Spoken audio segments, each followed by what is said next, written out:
Welcome to Pratap classes. तो आज है 4 अप्रैल 2024 और 4 अप्रैल 2024 के जितने भी इंडिया और वर्ल्ड के जो करंट अफेयर्स के क्वेश्चन बनते हैं, आज उनका हम डिस्कशन करेंगे। पूरा वीडियो ध्यान से देखना और लास्ट में आपसे क्वेश्चन पूछूंगा जिनके जवाब आपको कमेंट बॉक्स में देना होगा। आज अपने पढ़ेंगे ओलंपिक के लिए क्वालिफाई करने वाली भारतीय भारोत्तोलक और मनोरंजक कैनाबिस यानी कि भांग के उपयोग को वैध बनाने वाला देश। इलेक्ट्रॉनिक्स और मैकेनिकल इंजीनियरिंग के 33वें महानिदेशक कौन बने हैं, इनकी आज हम चर्चा करेंगे पूरे लेटेस्ट न्यूज के साथ में। डेली आपको सुबह मेरी 7 बजे ये करंट अफेयर्स की क्लास है मिलती है। तो सभी साथी एक बार सेशन को लाइक शेयर करेंगे और जो साथी हमारे इस चैनल पर नहीं है तो जरूर आप चैनल को सब्सक्राइब करें और इसके पास लगे बेल आइकन का घंटा दबाएं ताकि हम जैसे वीडियो अपलोड करें उसका नोटिफिकेशन आप तक पहुंच जाएगा। सभी साथियों को गुड मॉर्निंग। स्टार्ट करें आज की 4 अप्रैल 2024 की करंट अफेयर्स की क्लास। सबसे पहले हम कल के क्वेश्चनों को रिवाइज कर लेते हैं। कौन से खिलाड़ी एटीपी रैंकिंग इतिहास में दुनिया के सबसे उम्रदराज नंबर 1 खिलाड़ी बने? नोवाक जोकोविच। आरबीआई ने अपने 90वें स्थापना वर्ष में प्रवेश किया। इसकी स्थापना कब हुई थी? 1 अप्रैल 1935 को। सर्वाधिक जीआई टैग उत्पादों के साथ कौन सा राज्य अग्रणी है? तो उत्तर प्रदेश। किस देश ने जुडिथ सुमिनवा तुलका को देश की पहली महिला प्रधानमंत्री नियुक्त किया? तो ये किया है कांगो देश ने। प्रेस सूचना ब्यूरो के प्रधान महानिदेशक का पदभार किसने ग्रहण किया? तो शेफाली शरण ने। अंतर्राष्ट्रीय संस्कृति पुरस्कार से किसे सम्मानित किया गया? तो मीना चरंदा को। किसे ENBA लाइफ अचीवमेंट अवार्ड 2023 से सम्मानित किया गया? तो विनीत जैन को। शेंगेन यात्रा क्षेत्र में शामिल होने वाले देश कौन कौन से हैं? तो रोमानिया और बुल्गारिया। चर्चा में रहे $100 अरब के AI सुपर कंप्यूटर स्टारगेट का संबंध किससे है? तो माइक्रोसॉफ्ट और ओपन AI से। उभरते कोरोना वायरस और अन्य वायरस की निगरानी के लिए एक वैश्विक प्रयोगशाला कोविनेट किसने लॉन्च किया? तो ये किया है WHO ने। ये थे कल के क्वेश्चनों का रिवाइज हमने कर लिया। डेली आपको टेस्ट मिल रहा है ऐप के अंदर, वीकली टेस्ट, मंथली टेस्ट भी मिल गया और आज आपको मंथली PDF भी इसके अंदर मिल जाएगा। इनके पूरे मार्च महीने का मंथली मैंने आपको क्लास दी थी, उस मंथली क्लास की आपको PDF आज पूरे फैक्ट के साथ में आज PDF भी आपको ऐप के अंदर मिल जाएगी। और कल मैंने आपको बढ़िया तरीके से पिछले 3 महीनों की करंट अफेयर्स की क्लास मैंने कल देती थी। कल मेरी क्लास आई थी शाम को 5 बजे और उसकी सूचना मैंने टेलीग्राम पर डाल दी थी। इस क्लास के अंदर जनवरी, फरवरी और मार्च 3 महीनों का एक साथ ही एक ही क्लास के अंदर पूरा करंट का मैंने रिवाइज करवा दिया। पूरा पिछले 3 महीनों का एक ही क्लास के अंदर करंट का सुपड़ा साफ मैंने करवा दिया। तो जिस भी साथी ने कल ये क्लास नहीं देखी तो जब भी आपको टाइम मिले आज या कल तक 2 दिनों के अंदर आप बढ़िया तरीके से ये क्लास देख लेना ताकि आपका पीछे का करंट भी आपको रिवाइज हो जाएगा। तो स्टार्ट करें आज की क्लास। पहला क्वेश्चन आपके सामने, 2023-24 में कार्गो प्रबंधन के मामले में कौन सा बंदरगाह है भारत के प्रमुख बंदरगाहों में शीर्ष पर रहा है? सबसे पहले बात इसने पूछा है भी 2023-24 में कार्गो प्रबंधन के मामलों में यानी कि सबसे ज्यादा जो आयात निर्यात वगैरह जिसने सबसे ज्यादा व्यापार किया है तो वो कौन सा बंदरगाह है? भारत के प्रमुख बंदरगाहों में सबसे टॉप पर रहा तो वो रहा है पारादीप बंदरगाह है। पारादीप बंदरगाह कहाँ पर है? ये है उड़ीसा के अंदर। कहाँ पर है? उड़ीसा के अंदर है पारादीप बंदरगाह है और ये 2023-24 के अंदर है। कार्गो प्रबंधन के मामलों में भारत के प्रमुख बंदरगाहों में सबसे टॉप पर रहा है। पारादीप बंदरगाह प्राधिकरण उड़ीसा ने 2023-24 में भारत के शीर्ष कार्गो हैंडलिंग प्रमुख बंदरगाह के रूप में दीनदयाल बंदरगाह प्राधिकरण और कांडला को भी स्थापित कर दिया, यानी कि इनको पीछे छोड़ दिया कांडला बंदरगाह को और सबसे टॉप पर पारादीप बंदरगाह आ गया। 2023-24 में पारादीप बंदरगाह ने 145.38 मिलियन मीट्रिक टन कार्गो को संभाला है, यानी कि MMTT, यानी कि मीट्रिक टन का मतलब है MMT कार्गो को संभाला है 145.38 मिलियन मीट्रिक टन।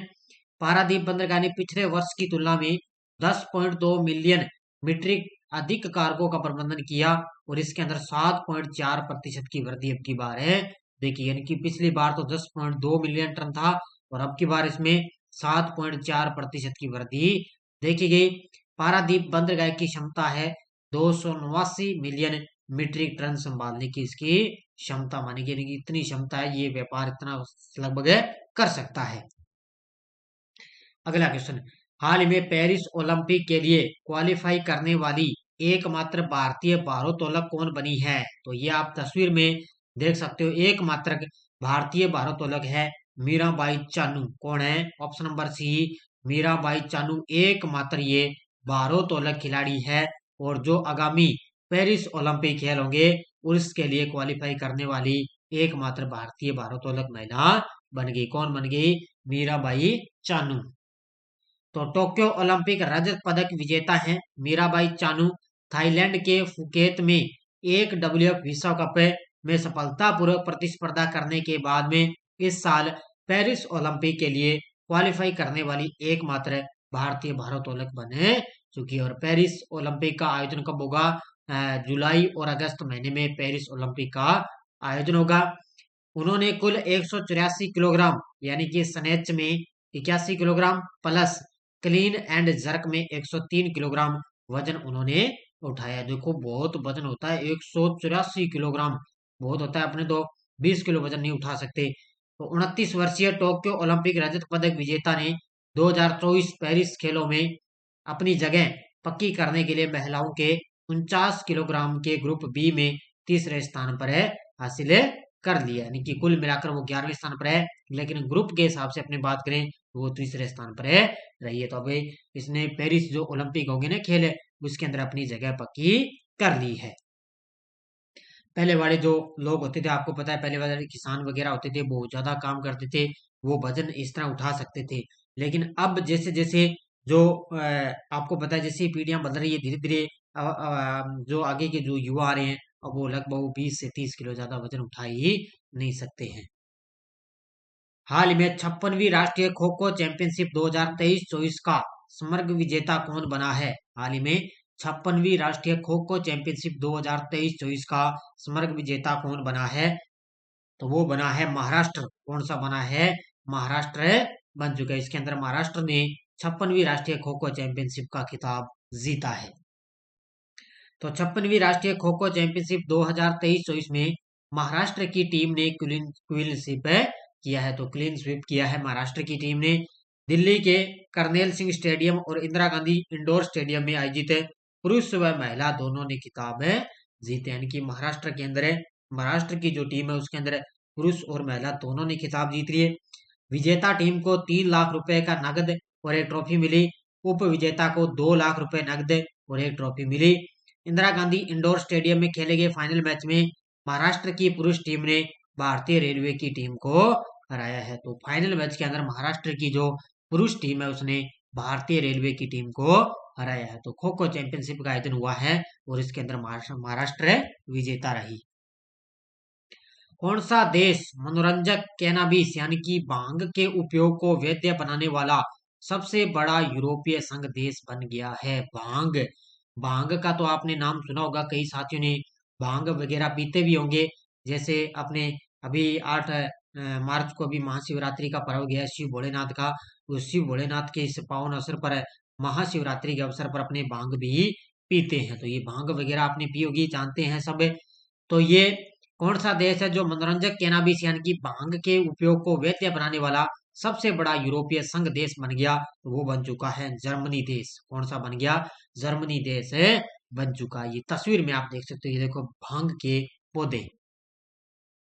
देखो मुख्य तथ्य, 1 अप्रैल 2024 को राजनेताओं और चिकित्सा संघों के विरोध का सामना करने के बावजूद जर्मनी मनोरंजक भांग के उपयोग को वैध बनाने वाला सबसे बड़ा यूरोपीय संघ EU देश बन चुका है। तो जर्मनी देश है वो मनोरंजक भांग के उपयोग को वैध बनाने वाला सबसे बड़ा यूरोपीय देश बन गया।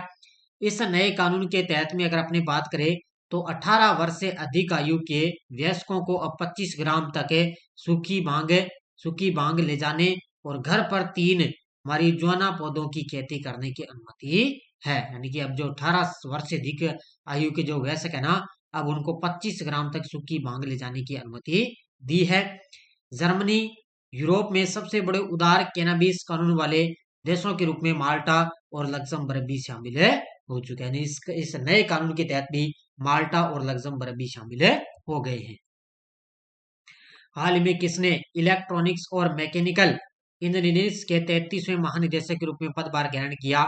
ये किया है जे एस सिदाना ने। ऑप्शन नंबर ए किसने? जे एस सिदाना। ये तस्वीर में आप देख सकते हो, ये है जे एस सिदाना और ये इलेक्ट्रॉनिक्स और मैकेनिकल इंजीनियरिंग के 33वें महानिदेशक के रूप में इन्होंने पदभार ग्रहण किया है। तो ये है लेफ्टिनेंट जनरल जे एस सिदाना ने इलेक्ट्रॉनिक्स और मैकेनिकल इंजीनियरिंग के 33वें महानिदेशक के रूप में पदभार ग्रहण किया है।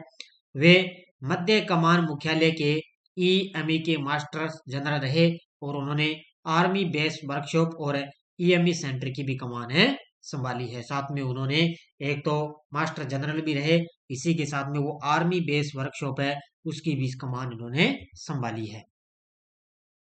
हाल में कोंकण रेलवे कॉरपोरेशन लिमिटेड के अध्यक्ष और प्रबंध निदेशक की भूमिका किसने संभाली है?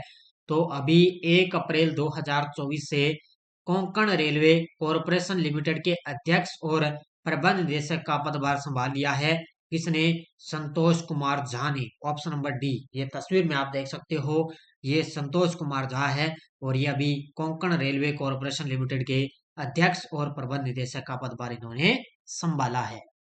तो ये 1992 बैच के भारतीय रेलवे यातायात सेवा अधिकारी हैं संतोष कुमार झा।